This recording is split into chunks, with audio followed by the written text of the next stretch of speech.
Господине Бесими, како е да се биде вице-премиер за европски интеграции на влада која бара преговори за членство со Европската унија, а која има проблеми со некои елементарни демократски перформанси, политички диалог, слобода на медиуми, меѓуетнички тензии? Сакам одма да кажам дека не е едноставна и лесна задача, меѓутоа е одговорна и како политичари што сме вклучени и имаме преземена одговорност во име на граѓаните, треба да сме спремни и одговорни према сите овие предизвици што ни престојат во стратешката цел што е за Република Македонија, тоа е европската интеграција на Република Македонија, односно членството на Република Македонија во Европска унија. Низ тој пат Република Македонија се соочуваше со и се уште со неколку предизвици, меѓу кои актуелните политичкиот диалог, што беше еден од главните прашања во Брисел, што се покрена алармот за подготвеност на Република Македонија во исполнување на политичките копенхашки критериуми.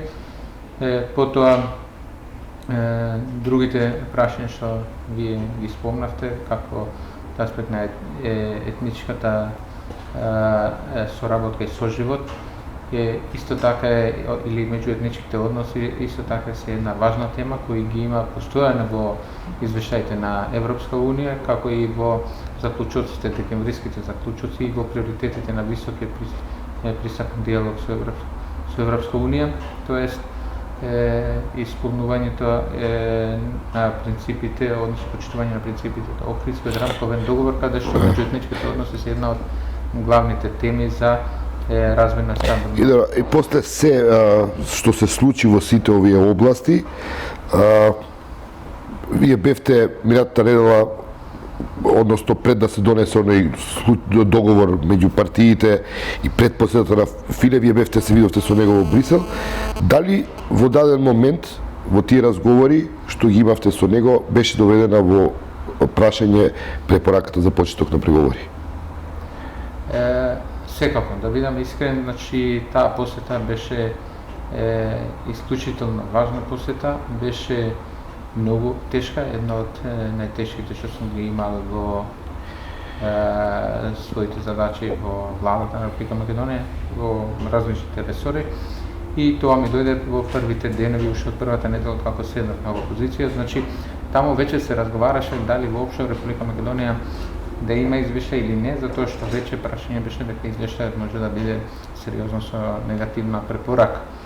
И тоа што се постигна и со доаѓањето на Филе и односно тројката заедно со Вовит и Бузек беше детерминистичка или детерминанта во пресвртот што Република Македонија направи во европската интеграција, односно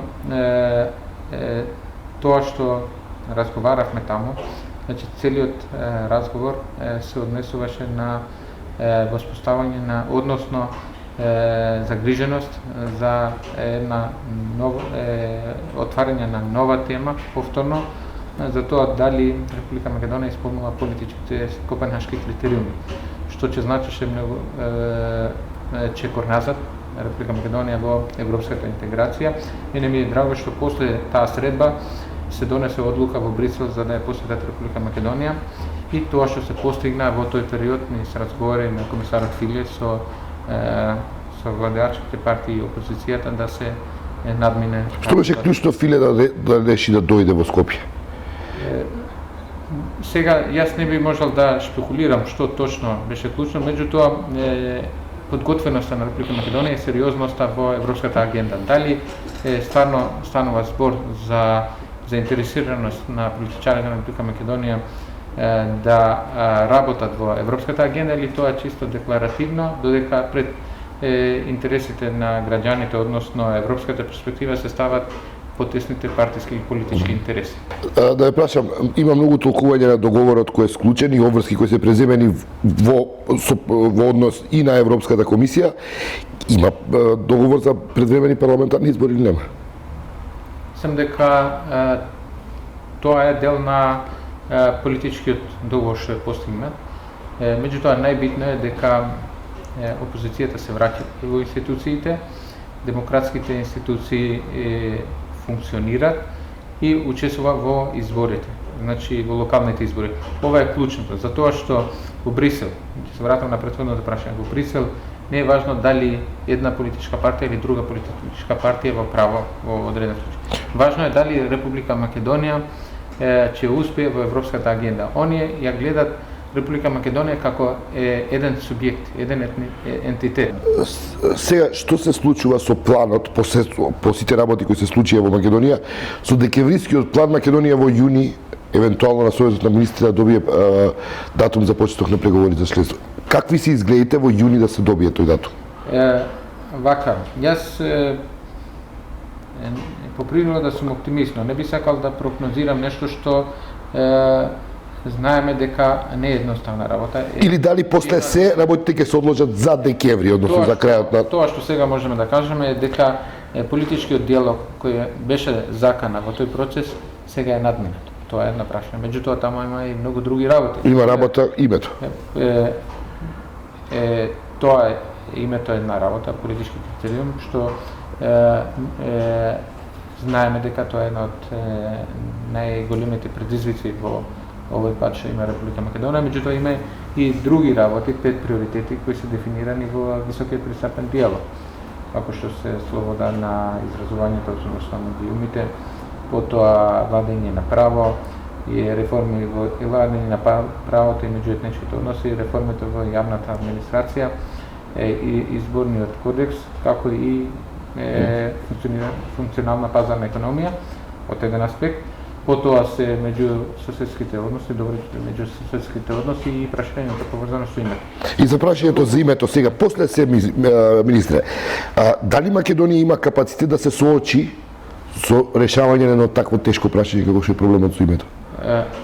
Тоа, колку и да е тешко, е многу важно прашање, што треба да се надмине. И дали тој процес продолжува? Таму, тој процес се одвива во рамките на ова подпокровителство на Обединетите нации. Знаеме дека не спешни неколку пати последното време тука, интензивирана е динамиката и сега за исходите и кога, за тајмингот, тоа не можам да прецизирам. Дали во априлскиот извештај ќе има што прави Македонија на тој план? Тоа ќе видиме. Македонија даде преглед на досегашните активности и за приоритетите на високиот пристапен диалог и за добрососедските односи. Значи, 2 прегледа достави Република Македонија, меѓутоа и врз основа на тие прегледи и своите извештаи што ги има во Европска комисија, комисарот Фило ќе достави документ до Европска комисија кој ќе се разгледа во самитот во јуни на Европскиот совет. Дали според декемвриските заклучоци во јуни треба да имаме решен проблем со името за да добиеме датум за преговори или треба да имаме напредок во тој процес? Мислам, тоа можам само да ве цитирам како пишува таму и да го земам документот, заклучоците да ги цитирам. Значи, важно е дека Република Македонија треба да го има надминато прашањето со името со Република Грција за да започне за да стане членка. И сега за да започне преговори, како што стои во заклучоците е дека ќе се препорачува рамка за започнување на преговорите. Значи ќе се препорачува рамка за започнување на преговорите. И таму се спомнуваат приоритетите на високиот пристапен диалог, добрососедските односи и прашањето за името. Значи овие 3 работи се спомнуваат таму.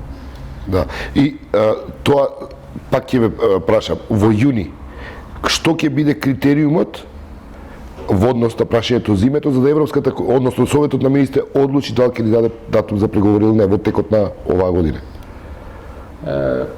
Кажав тоа што кој е реперот по кој се мери? Да. Кој е мерката? Да. Таму пред се треба да покажеме, значи вам ме интересира само прашањето за името. Ако добро разбрав, тоа е клучен проблем зошто Македонија не може да започне преговори. Барем така беше до декември, сема ако во меѓувреме со сите проблеми не се искомплицира дополнително. Јас никогаш не го користам зборот проблем, но тоа е предизвик.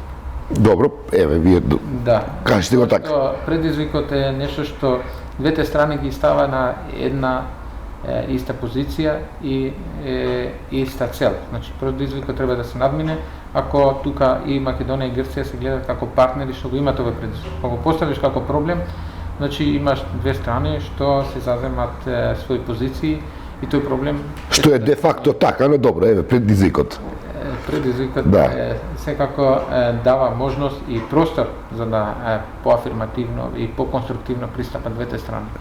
И сам дека таму треба Република Македонија да покаже напредок. Дали се одвива некаков процес, министре, бидејќи не дека има волја од двете страни за надминување на овој предизвик. Дали тој процес тече? Или е стопиран со оглед на сите случувања кои има пред себе Македонија? Сега, за тоа прашање, мислам дека најсоодветно треба да добиете одговор од кои што се директно инволвирани во тој процес. Меѓутоа, како што е на влада, со оглед на... Претпоставам, тоа беше тема на разговорите ваши со Филе. Една од темите, исто така. Да, а тоа е тема, неизбежна тема во целиот пакет на европската интеграција. Имено. Приоритетите на ова високиот пристапен диалог, добрососедските односи и прашањето на има. Тие се три работи што ги има таму. И во однос на овие работи, значи Република Македонија треба да покаже напредок, да ги надмине предизвиците што ги спомнав, со цел да стане, да влезе целосно во процесот. Добро, за крај да ве прашам, вашето предвидување во јуни, може Македонија да добие датум за почеток на преговори или не? Како што стои во заклучок, декремвриските заклучоци во јуни Република Македонија треба да добие рамка за започнување на преговорите. Со што јас сметам дека Република Македонија треба подеднакво да покаже прогрес, односно напредок во сите три области: приоритетите на високиот пристапен диалог, добрососедските односи и прашањето за им. Благодарам. Благодарам.